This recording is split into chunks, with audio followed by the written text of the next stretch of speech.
Ever since the game Palworld released on both Xbox Game Pass and Steam, the internet has been fascinated with the fact that you can both capture and tame humans. Ignoring the fact that people are way too hyped over slavery being a gameplay mechanic, this raised a question in my mind. Are humans actually good? Aside from a few niche cases, not really. Sure, you can capture a merchant and have your own personal 7-Eleven at your base, but when it comes to combat, they mostly just suck. Human stats are significantly worse than practically every PAL. Attack, defense, HP, everything. They also don't get any unique attack skills. They just simply attack with whatever weapon they're caught with. Even if they have a gun, they won't even shoot it. They just do this leaping hammer fist. So this raised another question. Is it possible to beat Palworld using only humans? Is this truly an impossible challenge? Let's find out. Now, me being hip with the kids, I decided to go with the timely Game of Thrones reference calling the world Slaver's Bay, and I'll be playing on the default normal difficulty settings. Since Khaleesi, Mother of Dragons, Breaker of Chains, has decreed that slavery is evil, my created character is going to be Satan, Lord of all evil. Hi, Satan! After Satan wakes up from his long slumber, he's on the prowl for some souls to corrupt, and my god does he look good doing it. Luckily, there's a juicy adventurer right outside the first door, just ripe for the taking. I quickly make a workbench and start making a sir, can you back up? Now that Manny the Mammoth is gone, I craft me up some good old-fashioned POW spheres and go for my first catch. Unfortunately, humans have an insanely low capture rate, so this is going to take a few attempts. After attacking and catching the adventurer, this GTA wanted level appears and guards pop out of nowhere, trying to send Satan back to hell where he belongs. These guards are kind of stupid, so I simply just run around for a little while until the wanted level goes away. Now that the 5-0 are off my buns, I can build the PAL box and take a look at my new slave friend. Right off the bat, there are two main things that are going to make this challenge incredibly difficult. Humans have no work suitability other than handiwork. Since I'm not allowed to catch any PALs, I have no way of automating pretty much anything. I have to do all the logging, all the mining, all the cooking, everything, all by myself, forever and always. The second thing, and this is a big one, since capturing fire pals is a big no-no, I will never have a way to make ingots. So much of this game's crafting is locked behind ingots, meaning I'm going to be extremely limited in the weapons I can make and the base items I can build. I'll never even be able to craft a PAL sphere better than the original one. But regardless, let's not get too far ahead of ourselves. I've got myself a wooden club and a slave. What more could Satan ask for? Normally, the best way to level up is to get the first time capture and repeat capture bonuses for pals, but since that's not allowed, I'll just beat up on some of these hair chickens in shape. Luckily, pals can still give up their delicious, delicious meats. Since YouTube doesn't seem to like gratuitous nudity, I make Satan some clothes and I spot my next victim. Capturing my second human has got the fuzz all over me again. I try to lure them into the nearby syndicate camp, hoping that they would fight each other, but it didn't really work. I did manage to snag a syndicate member during the crossfire though. I don't know why these guards were so much more persistent than the last ones. I tried running away for over 10 minutes and they just wouldn't leave me alone. Eventually I just let them kill me to reset my wanted level. To prevent this going forward, I'm just going to focus on capturing syndicate members as often as I can, because it doesn't trigger guards. Apparently human slavery is okay as long as you only do it to criminals. I wasn't sure if it would actually work, but I turned in some of the effigies at the desolate church to increase my capture rate. I tested it out and it doesn't seem to have any effect on humans, which sucks because I'm going to be stuck using regular PAL spheres for quite a while. Even though I'm still a pretty low level, I decide to see how my team will fare against Chillet, and I quickly get decimated. After I respawn, an aptly named wandering merchant wanders into the base and offers himself up to me like a prize turkey. What I thought would be an easy capture goes south when he suddenly pulls out a gat, but at the end of the day, he still ends up in the ball like all the rest. I craft myself a bow and head off for a rematch with Chillet, and it couldn't have possibly gone better. Well, except my armor breaks because I forgot to repair it, and then I'm hungry because I forgot to eat food, and then I'm on fire and I'm dead. Now this is the high level gameplay you all came here for. Before I try again, I decide to hit level 7 and unlock the baseball bat. I also put a stat point into attack to see if I can squeak out some more damage. During round number 3, I strategically use the environment to my advantage, hiding behind a rock while shooting arrows, and I'm dead. It only took 3 deaths for me to realize that Chillet is ice type, and I have access to the fire bow, so yeah. I should probably use that. Who could have guessed that the key to victory was just set the bastard on fire? Chillet gave some good experience, but now I have to wait out his respawn timer. At this point, I'm looking for any way to level up that doesn't involve bashing chickens harder than you should bash that like button. I randomly come across a dungeon, so I head inside and I'm dead. After all of these deaths, my stock of arrows is getting a little low. So, pro tip, if you add a captured merchant to your base, you gain access to all of his wares and he's dead. I guess I'll use this newfound free time and unlock some more fast travel points. I stumble into the small settlement and I probably shouldn't be flaunting my slaves in front of the police. I still need experience, so I reluctantly go back to killing pals, while simultaneously using my human as a meat shield when I accidentally aggro Manny the Mammoth. Hitting level 9 unlocks the Tundra armor, which will help make my repeat Chillet fights a little bit more consistent. I also come to my senses and put my stat point into health instead of wasting it on attack again. I keep grinding away until I hit level 10, which gives me access to the feathered hairband and the 3-shot bow, which is going to be the best weapon I can make for a while. I also take some of the small souls to the statue and power up some of my better party members. Each Chillet kill is only giving about a third of a level. Feeling a little impatient, I decide to give the Syndicate Tower a shot. But first, I'm going to need a lot of arrows. As I sit here and mindlessly hold the craft button for 3 straight minutes, I take solace in the fact that at least I'm earning experience while doing it.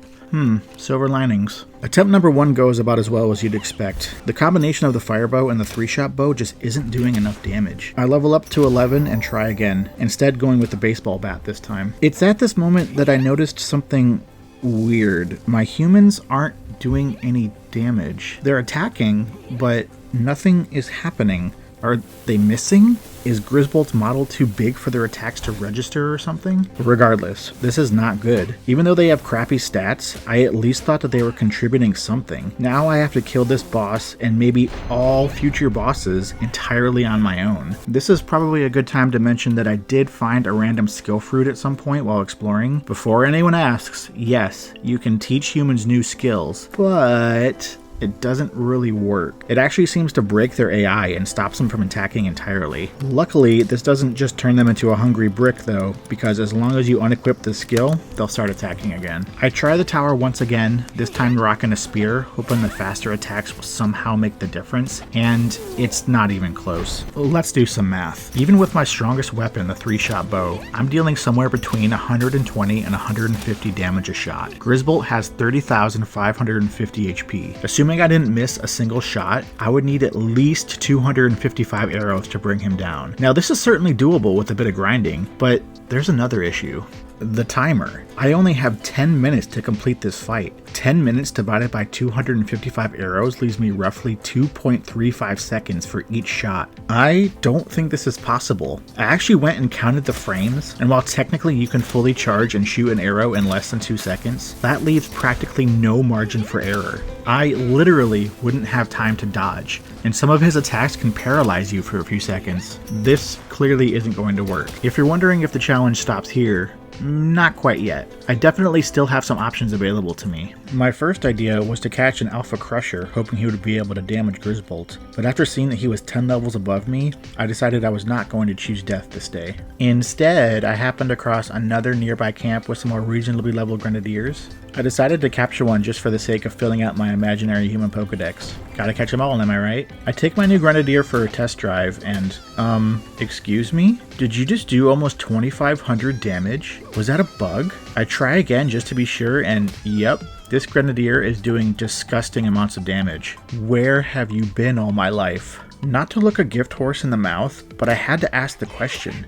Why is this happening? The only thing I can figure is that I incorrectly assumed the attack stat was the only thing that determined damage. However, it appears as if human damage is augmented by whatever weapon they're holding. Since frag grenades have a base attack of 750, this is being tacked on to their damage calculation somehow. This is game-changing. This challenge went from probably impossible to maybe possible? Obviously, I capture 4 more grenadiers so I can have a full team, but now I'm curious. I try the tower again with my new party of nukes, and sure enough, they're doing some spicy damage. I guess it wasn't that my earlier team was incapable of doing damage, it was just that the damage they were doing was so low, it wasn't even registering. Either way, Victory Dance. At this point, my main goal is to unlock and beat the other towers. Even with this team, it's not going to be easy. Chilla isn't super efficient for experience anymore, so I work on unlocking and fighting some of the higher level alphas, starting with Penking. I then make the long and treacherous journey over to Icewind Island since my next target is the Mud. I'm probably not going to redo this fight though, because it is a long hike from the closest fast travel point.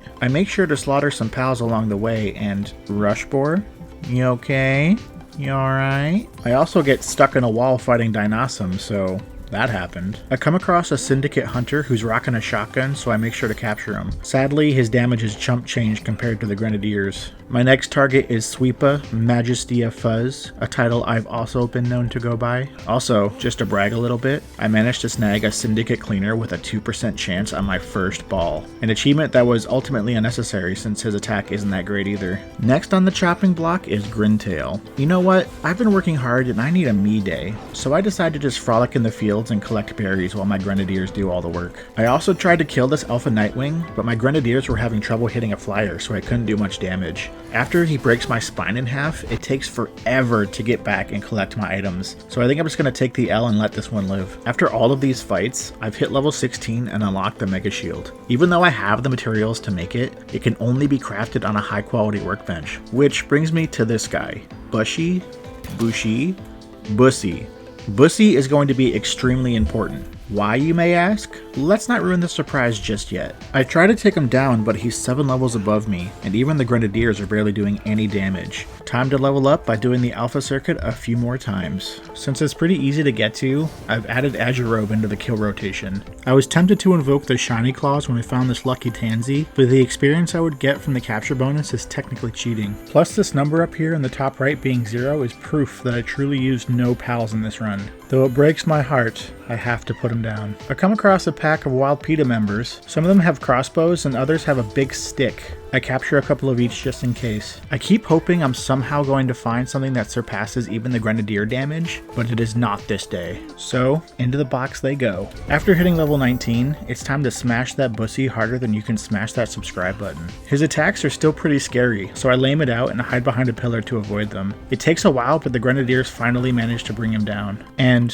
what's this? Ingots? But I thought you said ingots were impossible to get. To be fair, Satan is a liar and you should trust nothing that he says. Technically speaking though, what I said earlier is still true. I will never be able to craft ingots, but I can still get them via drops. This will give me access to a bunch of new options. However, just to make the high quality workbench requires 20 ingots and I only got 3. Having to wait an hour in between fights is not an efficient means of collecting them. Luckily, there are wild bussies out roaming the wilds, primarily in the volcanic beach areas. I'm definitely not ready to take on a level 37 though. I think instead I'll just climb the mountain and unlock the tower while I'm here. The nice thing about exploring this area is I can sometimes find hyperspheres inside treasure chests, so bonus. I make sure to take a moment and pay my respects to the Taint of Anubis before I move on. Another challenging aspect of this run is that I'll never have access to flying, so I have to climb this volcano using nothing but my sheer determination. Thankfully I had a bit of foresight and I've been dumping almost all my skill points into stamina, which was desperately needed. Once I reach the top, I take a moment to appreciate the seam of creation in all its majesty. I unlock the tower fast travel and I head back down to Fisherman's Point. This green merchant is extremely special, so I make sure to catch him. I also come across an alpha merchant. That symbol is just too tempting to turn down, so I catch him too. Upon trying out the new alpha, I discovered that the merchant is just broken and can't damage anything. So this finally explains what was happening with Grizzbull earlier. The reason that this green merchant is so important is because he sells weapons that I can't craft yet, so I buy myself a makeshift handgun and a fire crossbow. In between killing bosses, I try and capture some of the new human variations, finally snagging the long sought after Crusher. I was so disappointed when I saw his damage though. Like, how is smacking someone with a giant minigun so weak?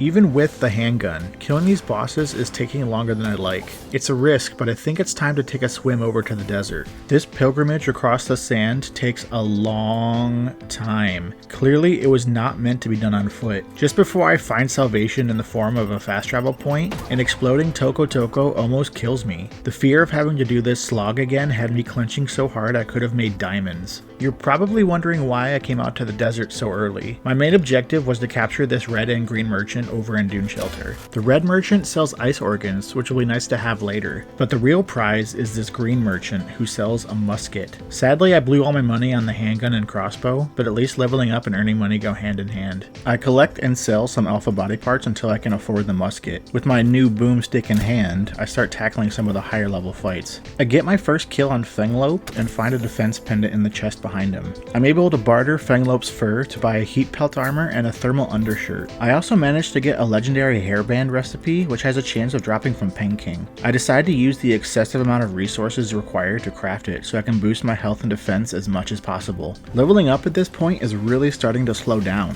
Killing alphas that are equivalent to my level is giving less than an eighth of the experience I need, and the hour-long cooldown timers are killing me. Lower level alphas like Peng King aren't even worth the time it takes to kill them anymore, so I start looking for alternative leveling options. I try a dungeon, and it's the same issue. The experience I get just isn't worth the time I spend completing it. I honestly think it's more time efficient to just kill normal pals as fast as possible. I head over to Gobfin Grotto since the pals here are close to my level and are practically everywhere. It's using up a lot of my bullets, but at least it's a quick way to earn some experience while waiting out the respawn timers. To break the tedium of leveling up, I decide to go and unlock the first snow tower. Unlike the volcano, this mountain has a nice little pathway to follow up to the top. I find a fast travel point, and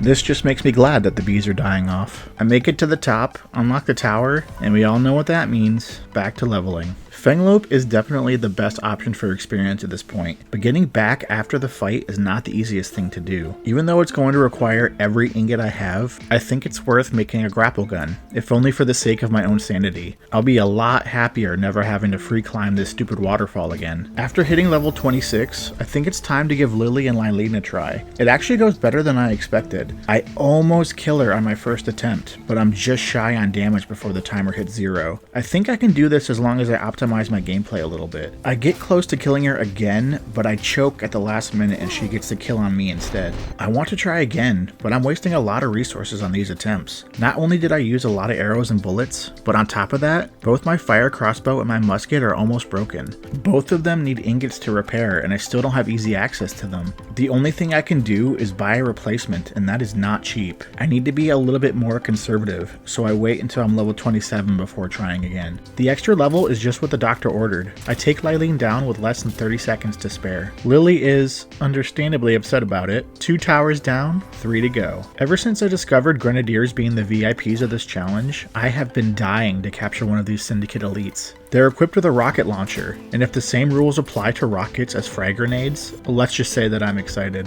I pucker tight as I do a damage test, and okay, not quite the crazy bonkers 10,000 damage I was hoping for, but it's doing about twice as much as a Grenadier. I'll definitely take the upgrade. Using a Hypersphere only gave me an 8% capture chance though, and those things are few and far between. I'll have to settle with just one elite for now. With a few more levels, I'm able to start farming ingots consistently. I make a high quality workbench, which finally unlocks the Mega Shield, the Mega Glider, and the Cold Resistant Pelt Armor. I also make a metal helm and a heat resistant metal armor, but since farming ingots can still be time consuming, I'm going to save that gear for tower fights so I don't have to repair them too often. At level 34, I take a crack at the Pyre Tower. I'm able to survive well enough, but after hitting the 5-minute mark, I'm nowhere near the damage I need to win. I opt to respawn on purpose just so I don't waste any more resources or equipment durability. I try again at level 35, and this time I'm coming equipped with a full team of elites. At the halfway mark, I'm still over 20,000 damage short of what I need to win, so I bow out gracefully. Now, there's nothing that says you have to complete these towers in a specific order, so if you're thinking that I should try the desert tower instead,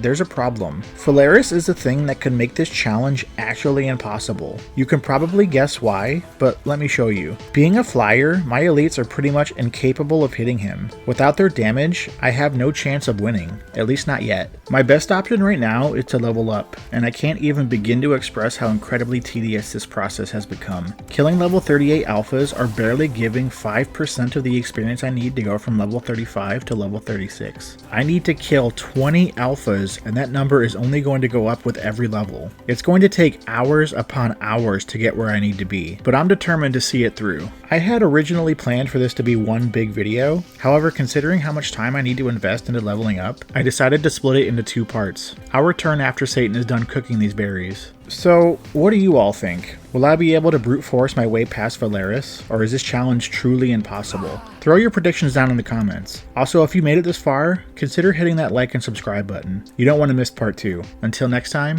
thanks for watching.